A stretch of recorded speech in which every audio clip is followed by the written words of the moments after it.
We had Elcomsoft present last year with CEO Vladimir and Andre, and I emailed them earlier this year asking if they would come back, and they were interested. And then I had to email Vladimir and Andre 7 times to, I need an abstract and title something, who will be coming. And then finally, Andre said to me that he and Vladimir were not able to come, but instead they would send the CTO, Andy, and also Dmitry Sklyarov. And I was like, okay, so they're sending Dmitry. Well, that's not a bad replacement. That was my initial thought. And Dmitry, as I said yesterday, he has been so lucky and he has actually seen the insights of an American prison for doing security research. Now, that's not going to be your topic today. Right. Yeah, looking at American prisons from inside, but evolution of password verification methods in software. So I'm really, really happy. I think it's really nice that you could come here, both of you. And well, stage is yours. So good luck. Thank you. Good afternoon. My name is Dmitry Sklyarov, and here is my colleague Andrei Malashov, and we are both from Elcomsoft. Probably you knew. Elcomsoft is a company most specialized on password recovery software. We produce software to recover forgotten or lost passwords. Maybe someone called it's not recovering by cracking, but actually it doesn't matter. It's all the same, it's just words. We are working on this in this area more than 10 years, and I believe we do a really good job in this area. I will try to show some real examples of how some software vendors implement a process of verification of passwords in their products. Passwords could be used for many purposes, and main of them is authentication and data secrecy. So we need to find is password entered by user is correct one, and we could use password to protect something with cryptography. And password could be verified remotely. So when you're trying to log on Windows domain, you type passwords, it's transferred to server, verified on server, and server return you okay or not okay. So it's all on server. And other passwords verified locally. And the last one, local verification, is much more vulnerable because you have access to software that verified it. You could control it, you could reverse engineer it, and so on. So I will speak mostly about passwords that verified locally, and sure passwords that use it to protect data of some user. People start using passwords maybe at the same time as they start using computer. And there are some evolution of ideas how passwords should be handled for verification properly. At stone age of password verification, we have idea to obfuscate password. So when you set password, it's somewhere hidden inside your hard drive, for example. And during verification, it's deobfuscated, and password strings just check it for match. So it's stupid approach, but like Per said several times, Sony still do it for now. And many other companies and many backdoors implement in such way. So if you have reverse engineering skills, you could just find the passwords. So it's not protection at all. Next age, so-called Bronze Age, it's using hash. It's a bright idea because hash function is one-way function, and you're unable to get passwords from hash values. So you need to test multiple passwords, increment to next one, calculate hash, which is a relatively slow process, and then check if hash stored inside your data is match hash calculated from your own password, from your password you're trying to guess. And probably it would take long time to recovering password protected in such way. But there is some threat exists. If you have multiple passwords stored with the same hash, when you're trying to attack such system, you could compare one calculated hash with many hashes stored. And comparison is very fast operation in comparison with hashing. So if you have 1 million of hashes stored, you could just increase attack speed by magnification of 1 million, because comparison is very fast. So to prevent such type of attack, people invent salt, non-secret value that could be used to force attacker try calculating hash for every stored hash, not for all hashes at one attempt. So if your passwords have different salts, you need to test each of them separately. And there is no way to improve it, to change it. But that was very long ago. Now we have computers everywhere, so we are at computer age. And people realize that computers become faster and faster. Hash function initially was designed not for protection of password. It was designed for other purposes, and it's designed as a fast function. So we need to repeat hashing multiple times to slow down attack process. All that I said before this point is common sense, and I believe that everyone in this auditorium knew about that for many years. At least I knew about it for 10 years, for example. And I believe that many people all around the world realize how passwords should be handled in sense of these common ideas. So, real life example. Unix hash crypt implemented in 1979. It's very long ago, more than 30 years. There is a short description. They try to struggle against most of possible attacks. So they use salt, not very long, but Unix at that time was very small, have very small requirements for memory, and they're trying to make all of information and handle as to occupy as little space as possible. So only 12 bits, 25 rounds, but they base algorithm of hashing on DES. I believe the only well-known cryptographic algorithms at that years, but they modify the algorithms to prevent usage of hardware that exists for DES calculation. So they even thinking about struggle against hardware attacks, because it's one of strong way to attack system using hardware. That hash not perfect. It supports only passwords with lengths of 8 or less, so longer password just truncated to 8 characters. But anyway, it's well designed. You'll be thinking about the year of design, 1979. 10 years later, Microsoft designed the LM hash. I believe I shouldn't speak too much about this hash. It's a story from Bible of security. It's designed as bad as possible. I don't know what we should do with the hash to make it much worse than it already is. 10 years passed after design of Unix hash. Unix source was available, I believe. So they have chance, designers of this hash have chances to get some experience from other people, but they design their own hash. And you knew it's all bad. 3 years later, they replace it with anti-LM hash. They remove two problems. They doesn't reduce char set and and have support for long passwords. But they still use no salt, and they still fast verification algorithms.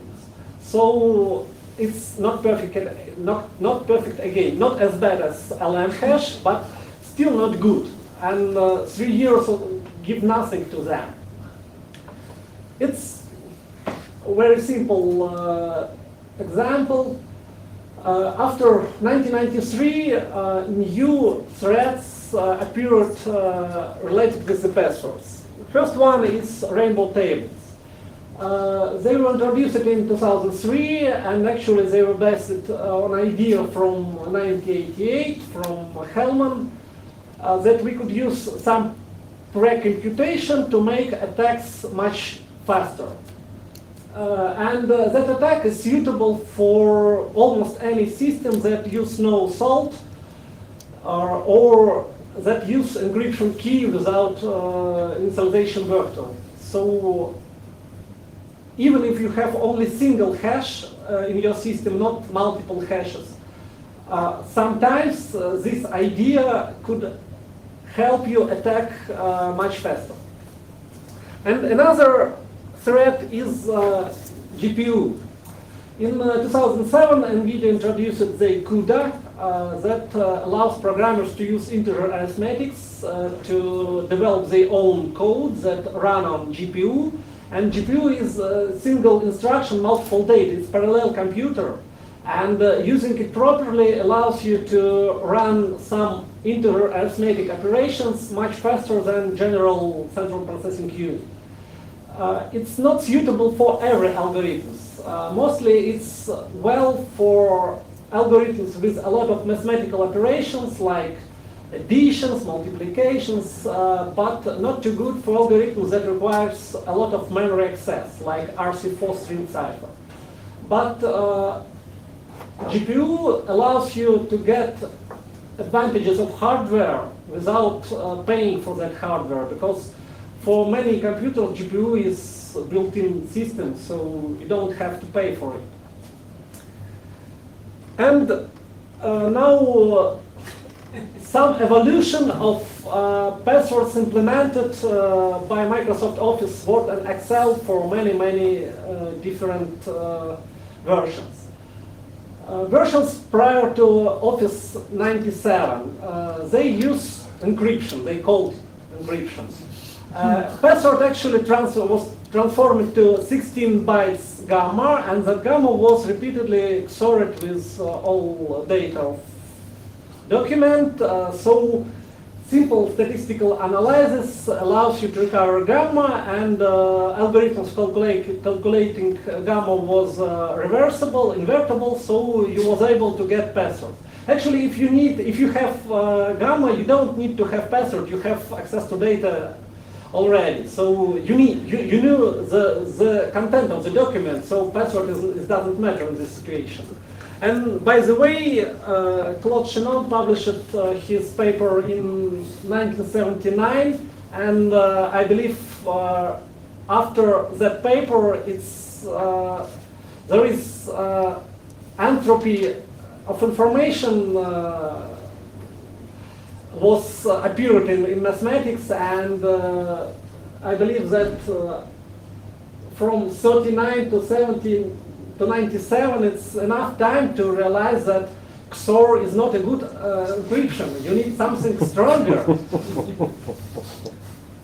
Next attempt to protect documents was made in Office 97, and until Office 2003, they use modern algorithms, MD5, RC4, but according to United States government limitation for export cryptographic algorithms, they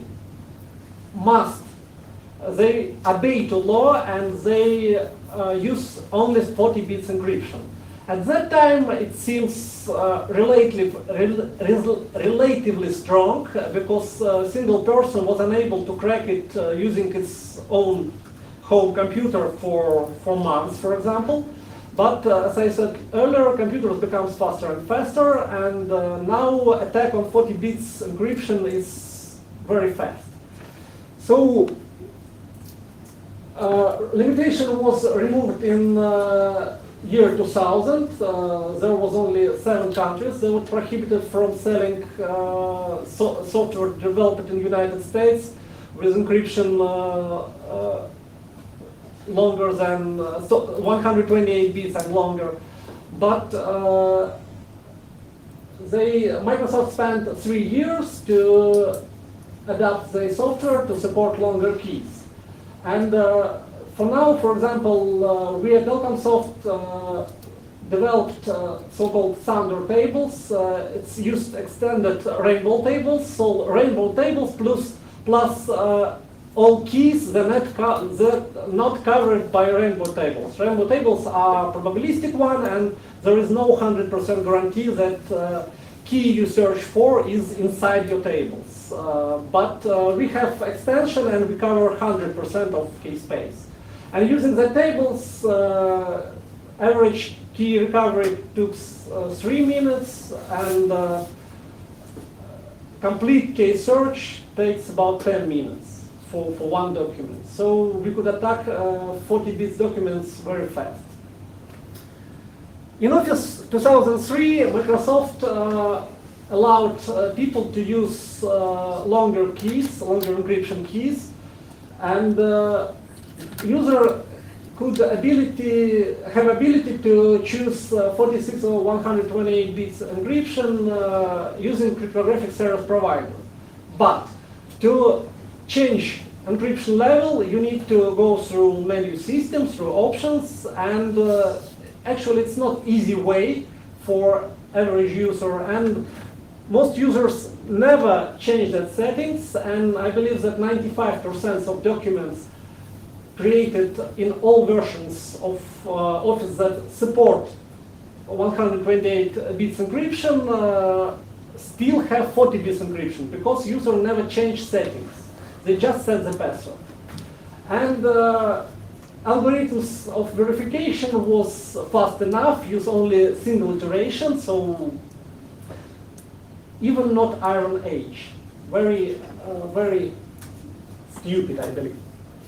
And only in Office 2007, Microsoft introduced multi-iteration hashing, so it allows people to protect the data more secure than before.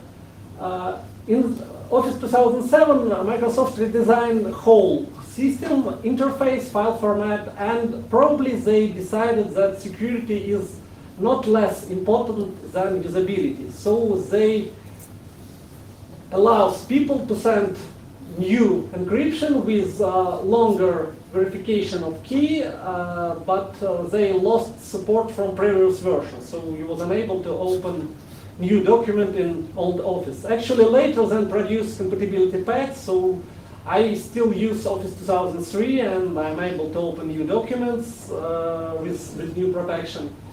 But now people have chance to protect their document more secure. And in Office 2010, they increased the number of iterations from 50,000 to 100,000, so make process of attacking twice slower. But Microsoft Access it's included in extended version of Office, but it has its own personal security history. So before Access 2007, there was 3 different elements of security for Microsoft Access database. Whole database encryption, database open password, and user-level passwords for the database access. Encryption was managed through database menu system, through access menu system, and after encrypting document, it has good entropy, so you was unable to compress it with any archiver. But to be honest, encrypted or not encrypted database works in the same way, so it's not related with ability to access it. And actually, there was no secret element. Algorithms of calculating encryption key is hard-coded inside database. Key is hard-coded inside database. So there is nothing secret. I don't know what is intention of such protection. This protection exists. Another level of protection, database open password. To protect database from opening by people who should not have right to do so, when you're trying to open it, access asking you for the password. If you don't know the password, you're unable to use database at all. But database password just stored in header. It's just verified. It's encrypted by invertible algorithms, so you could decrypt it. And it's very easy to find that password. Database is not encrypted on that password. So you could change passwords without re-encrypting the whole database. And actually, it's very easy to find. There was one very funny story that at the time I'm not started working for Elcomsoft yet. It's more than 10 years ago. I saw some program for recovering access open database password, and companies that produce the software for new version say that it's 20% faster than earlier. Actually, database password extraction is just SORM. SORM is fixed gamma. Because again, algorithms are C4 and key is hard-coded in the program. It's all the same for every database created in Access. So you could just calculate gamma once and then just XOR several bytes with that gamma to find the password. In Office 2003, they added another level of protection. So after decrypting header, you need to get some floating point value converted to double word and XOR all the words of your protected password with this word value. It's obfuscation, it's not security. So open password could be easily retrieved from database and unable to provide security at all. So if you knew the algorithms, it's very easy to crack. Last level, user level passwords. It's multi-user database, so it's a very good idea to protect your data by access rights. Again, all passwords are encrypted in 3 DES, actually 2 DES, 3 DES with 2 keys. And keys are hard-coded in Access. So they always the same, so you could just decrypt the passwords if you have access to system database that store encrypted passwords. Even not hashing, just encryption that invertible. And actually, every element of database have set of records, ID writes, ID writes. And system database have ID password.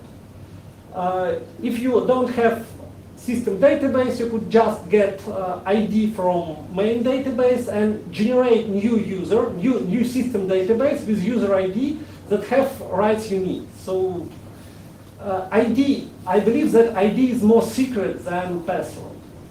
But you could create user with ID you need and have level of access you need. So access before year 2007 was absolutely insecure. There was no really secret element.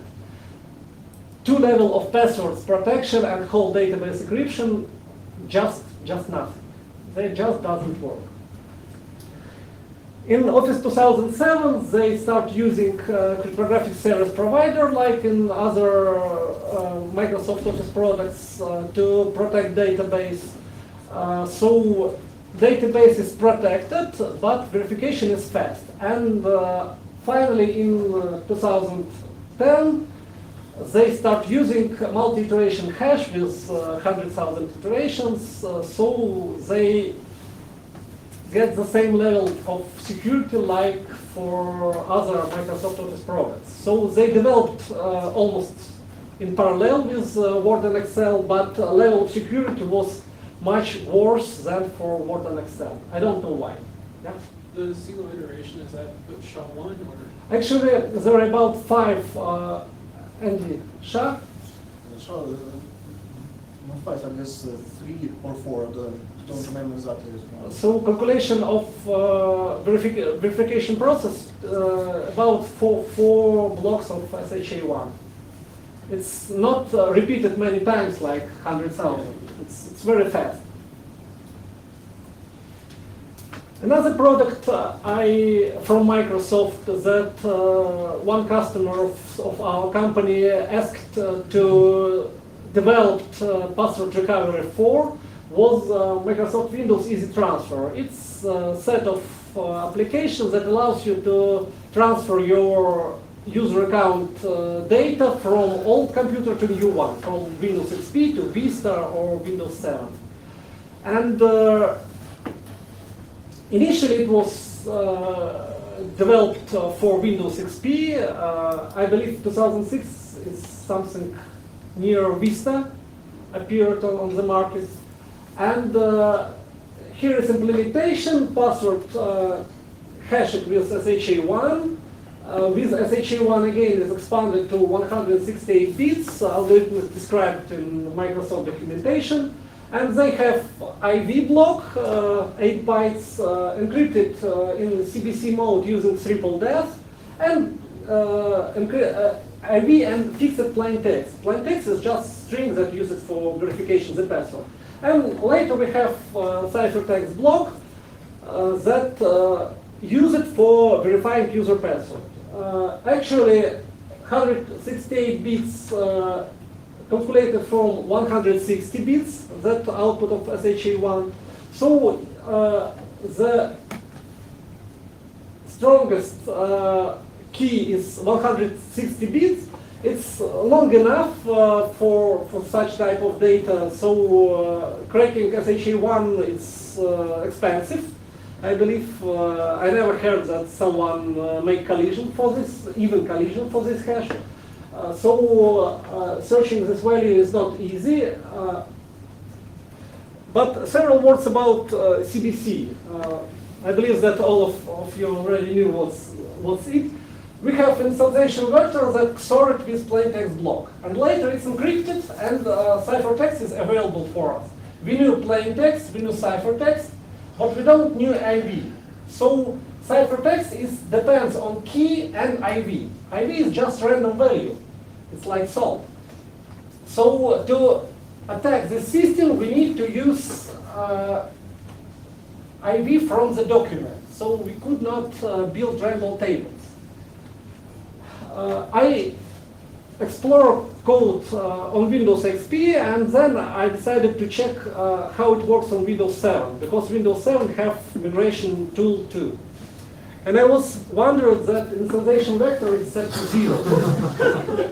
So all documents, all easy transfer files, MIG files, migration files, produced in Windows 7 on my computer have installation vector 0. Using this idea, you have ability to build rainbow tables on passwords, so every document would be attacked much faster. I believe Windows 7 was developed not so long ago.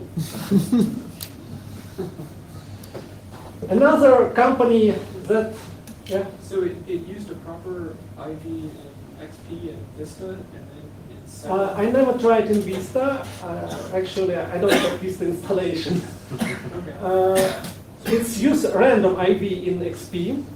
So every time you create a file, it's have new value. I not explore random number generator, but I believe they just get data from cryptographic service provider. It's random enough. But for 7, they just zero it. It's just... it's totally crazy. I don't know why they did so. In the encryption, before year 2003, they have weak password protection, but in 2003 they redesigned whole protection and make brute force of passwords very slow process. And also they added, I believe they never documented, but when you reverse engineered, you was able to find that document key, randomly generated key, is encrypted on public key of Intuit and encrypted record written in the database file, in protected file. So if you lost your password, you have chance to contact to Intuit to somehow ensure them that it's your data, and they give you opportunity to decrypt your document using that recovery record. In the year 2008, we at Elcomsoft just factored 512-bit RSA key and get ability to decrypt that record without sending something to Intuit. So this lead to absolutely zero level of protection for all documents with such approach. By the way, RSA 512 bits was first cracked in 1999, so for 4 years before designing of such weak protection. I don't know why people who implement something just not look back. Probably they just look forward for too far. Another Microsoft product, encrypted file system. It was introduced in Windows 2000 to protect user data, so it's a complex scheme. We have multiple of items here. Password entered by user, hashed somehow. So after that, we obtain certificate key. Certificate is stored in file system. We decrypt it using that key, and it's symmetric encryption, and get our RSA private key. Using that private key, we decrypt file key, that type to key, and content symmetric file key encrypted on public key of every user that have access to that document, to that file. So it's a hybrid system of encryption. We decrypt asymmetrically file key that tied to my user account, and using this file key, we able to decrypt file data that's stored in encrypted form. You knew that it's common approach to protecting data, even if you have administrative right, but don't have right to this file, you're unable to get content of it, even if you have full access to that system. It's encryption. But at first implementation of EFS, Microsoft made little failure. They use the same hash as for Security Accounts Manager, as for SAM database. So you don't need to use the password. If you have physical access to computer, you just extract password hash from SAM database and insert it in this point. You don't need password. You will decrypt all files from all users. If you have administrative rights to get some database access. They use the langman or the NT hash? They use NT hash, and in service pack they just changed this hash, so they have different hashes, and now it doesn't work. But people who implement so complex system just doesn't think that they already have that hash in system in open form.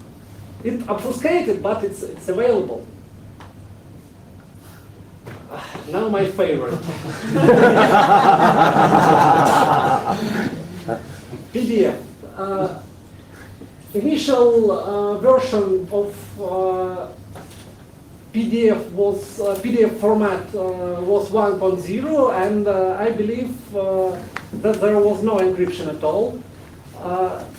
Before PDF 1.7, to transfer from PDF version to Acrobat version, you need just add 1 to last digit. So 1.1 is Acrobat 2, 1.6 is Acrobat 7. So in PDF specification 1.1, Adobe introduced document content encryption based on password. They use, again, industry standards, MD5, RC4, good algorithms at that years, and they use the same key for all objects. So it's stream cipher, and if you have one object decrypted, you could calculate gamma and decrypt all other objects. So you have very good chances for the statistical attacks, and it's bad approach.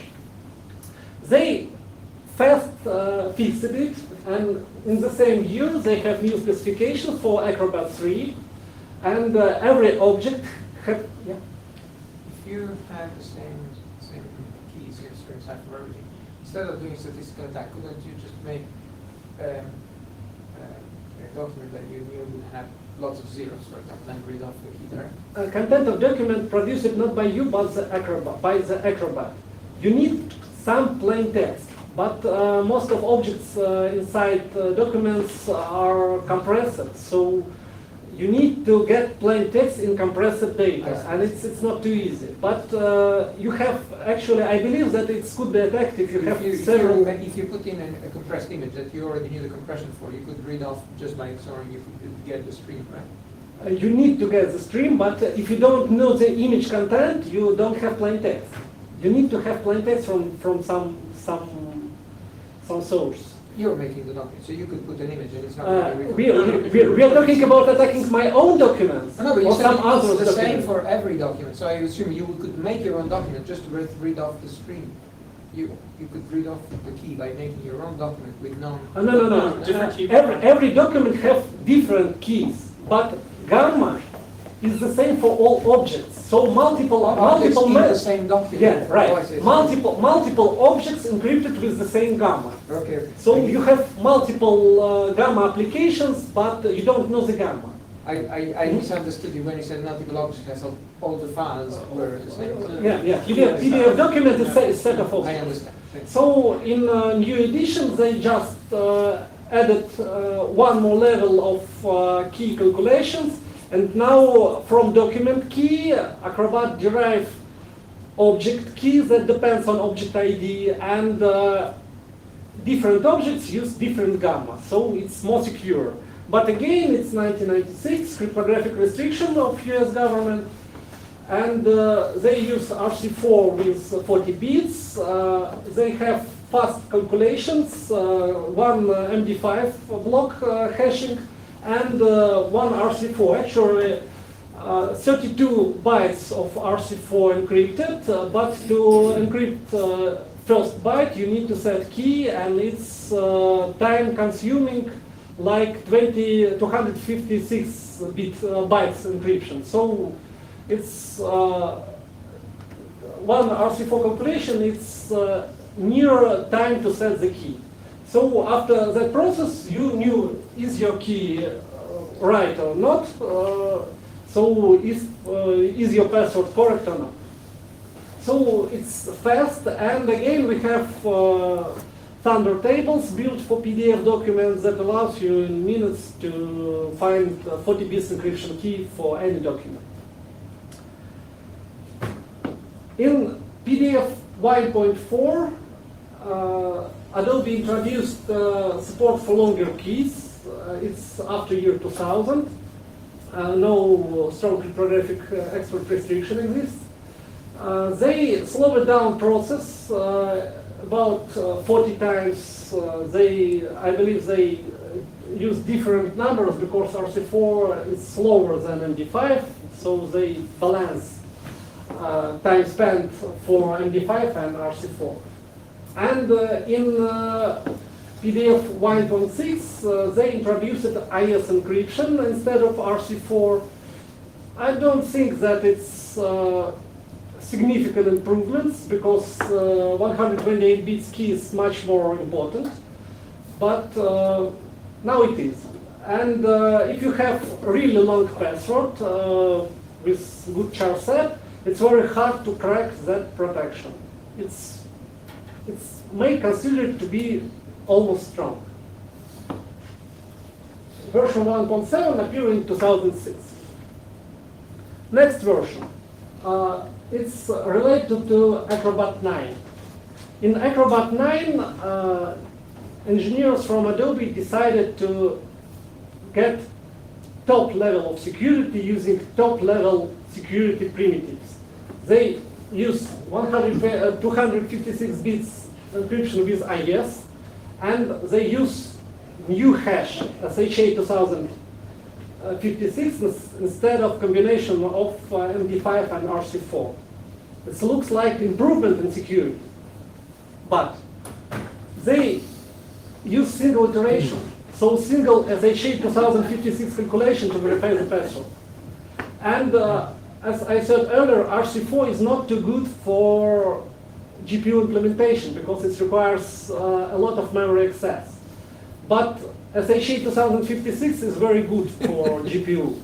So even without GPU, we have attack speed like in 1996 algorithm. But with GPU, we could improve it 10 times, make it 10 times faster. So in year 2008, there will be a step back for 10 years. I don't know why. And finally, in Acrobat X, Acrobat version 10, they use new design. I think it's paranoid design to prevent GPU acceleration. They have multi-iteration hashing. Number of iterations, at least 64, and up to 287. And it's dynamically chosen during hash process. So when you start hashing, when you start calculating all this stuff, you don't know how many iterations it would require. On every iteration, there are one of these three algorithms is chosen to hash data. Using parallel computation on GPU, all your virtual processor either perform the same operations or do nothing. So you could not do SHA 2056 on one processor and SHA 384 on another one. One of them works, all others do nothing. So this approach makes almost impossible to implement attack using GPU. So it's well designed, but I believe it's really paranoid design. Actually, it's a good idea to prevent GPU acceleration. Who knows, maybe it's the future of password protection. Also, there is kind of industry standard appears in handling passwords for data secrecy. PBKDF, password-based key derivation function version 2. It's meta algorithms that could be used in conjunction with different hash function, with different number of rounds, and developer are free to choose which settings use. Most common implementation use SHA1 algorithm as hash function, and number of rounds is just parameter for calling PBKDF2 function. In iTunes for iOS 3.x devices, number of iteration was chosen 2000.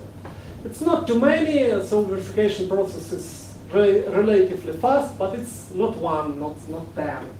In next version, they increase this amount 5 times.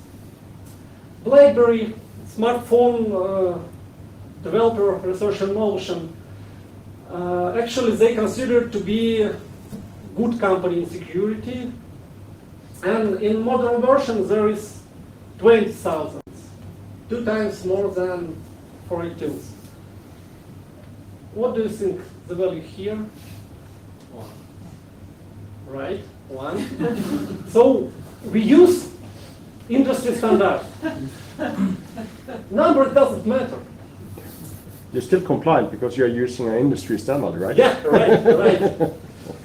BitLocker to go. It's a BitLocker version from Windows 7 that developed to encrypt flash drives. There are many ways to protect your flash drives. TPM, certificates on tokens, and passwords. What the number is here? Microsoft will probably won't. No. 1 million. Oh. Verification of these passwords took 2 seconds.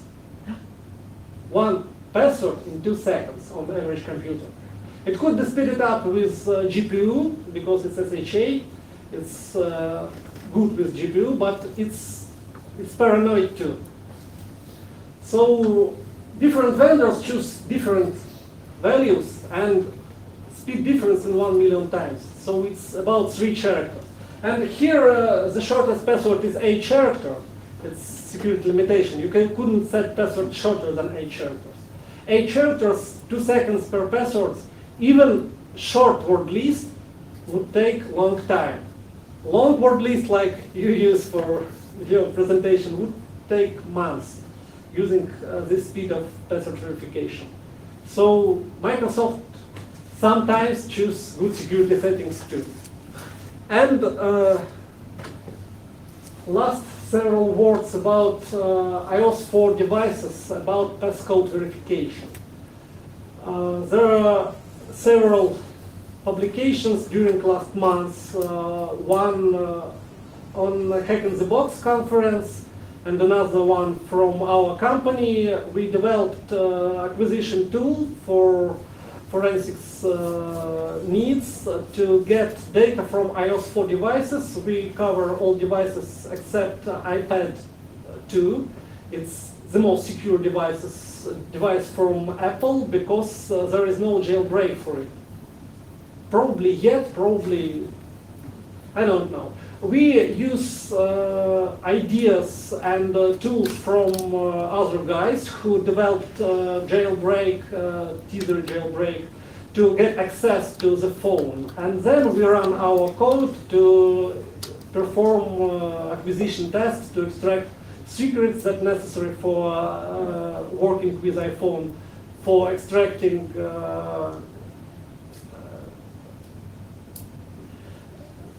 for searching for passcode. Passcode is protected by hardware IDs. It's use key that unique for every phone.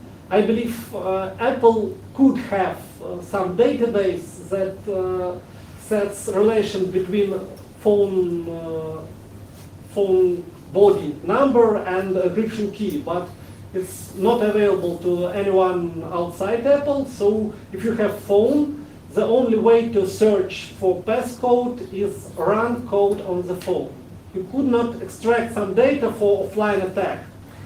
And you need to use this implementation. It's use 50,000 of blocks encryption for verifying of one passcode.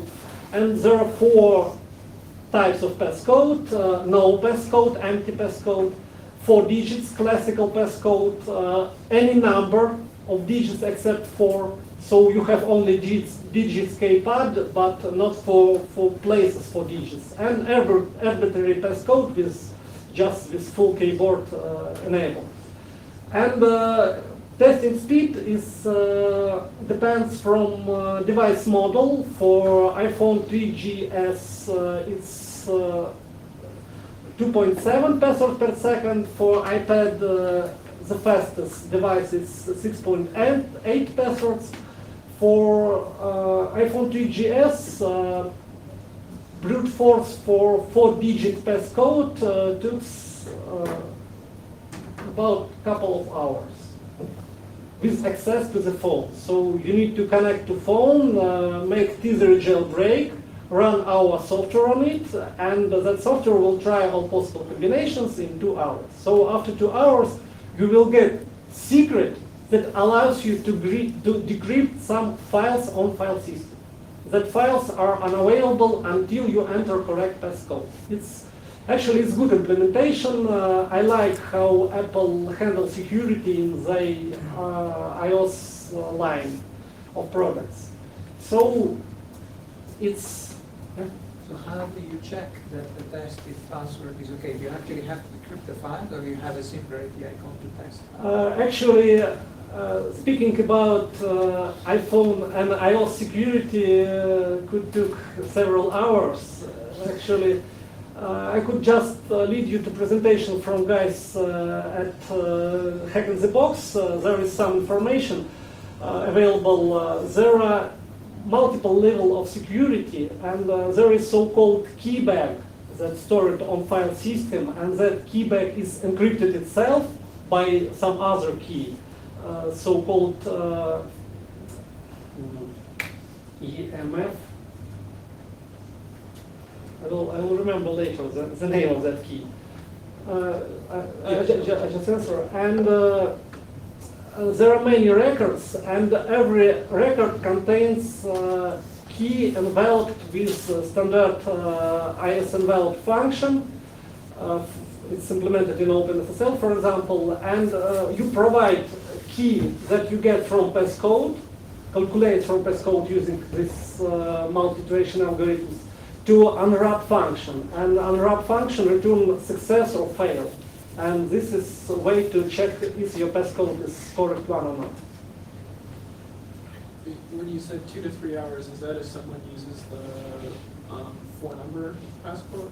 Yeah, for 2 hours for 4-digit. Okay. 4-digit passcode. If you use arbitrary passcode, it's only dictionary attack applicable, because actually you could check 2 or 3 characters, but if you use even 8 characters with digits and numbers, digits and letters, it's almost impossible to crack in reasonable time. It takes weeks or months working with your iPhone, and you couldn't speed up it with using multiple computers. It's all on the device. I would think most people on their phone would just use numbers. Yeah, most people use 4 digits, right? And it could be attacked and cracked during 2 hours. And for iPad 1, it could be cracked in half hour. So I believe that's all that I was ready to deliver to you today. Thanks for your attention, and thanks, Per, for invitation. Yep. Questions for Dmitry? Huh? I was wondering, do you have any more details on why you have to use the device? Is it, I mean, you said it's AES and it's implemented. Is it good to have they shifted around the algorithm? No, it's plain AS. If you search internet about keys and encryption in the phone, in iPhone, you will find that there are 2 keys inside every device from Apple. One of them is model key. It's shared between all devices of the same model, but different for other models. That key used for decrypting part of firmware during update or something like that. And another key is unique key for each device, for every device. So all that process performed on keys that unique for the device. I don't know how strong that implementation. Apple use microprocessor from Samsung, I believe. That is ARM processor with some extension. Extension publicly not available, no details. It's a custom processor developed only for Apple. You couldn't buy it just on the market. And IS implementation inside it, I believe it's less secure than in smart card, but it's secure enough to prevent you from extraction the key for $10. I believe it's $10,000 or more.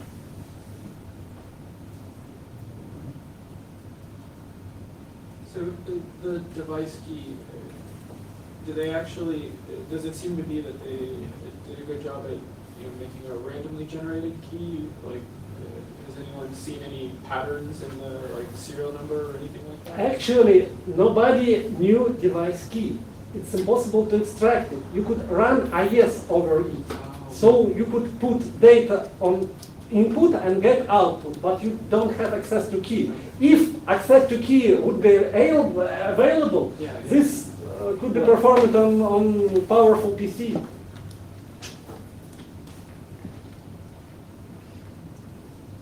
So For the products for which you have developed the regular table or standard table and so on, do you sell something that users can track their own documents with, or do you sell a network service that they have to send things to you?